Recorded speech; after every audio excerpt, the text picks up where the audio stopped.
قدر تاخیر سے صرف اس لیے تشریف لاتے کہ اکثر نشستوں میں افسانہ پہلے سنا جاتا تھا اور اس کے بعد مشاعرہ ہوتا تھا. بہت سے شاعر حضرات افسانے والے سیشن میں حصہ ہی نہیں لیتے تھے.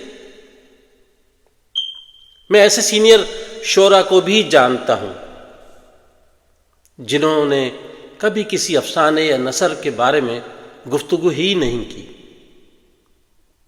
انہیں صرف اپنی غزل سنانے سے دلچسپی ہوا کرتی تھی. میں یہ بات پورے وثوق سے کہہ سکتا ہوں کہ بنسبت افسانہ لکھنے کے شعر کہنا قدرے آسان ہے. افسانہ ناول کوئی اور نثر پارہ تخلیق کرنے کے لیے بہت توجہ، مطالعہ، سماجی آگہی اور فکری تنوع درکار ہوتا ہے، جبکہ شاعری کے لیے ناکام عشق ہی کافی ہے. پاکستان میں رہتے ہوئے یہ سب دیکھنے اور اپنی ڈگر پر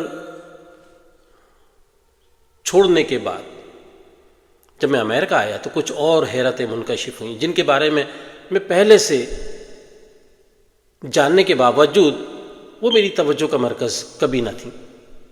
یہ تھیں شاعر بنانے کی فیکٹریاں. یہ بات 30 سال پہلے میرے مشاہدے میں اس وقت آنے لگی تھی جب بیرون ملک مقیم اردو زبان بولنے والے شاعروں کی ایک کے بعد ایک کھیپ سامنے آنا شروع ہوئی. ان کی شاعری پر رسائل میں تبصرے شائع ہوتے، بلکہ گوشے اور نمبر تک شائع ہوتے.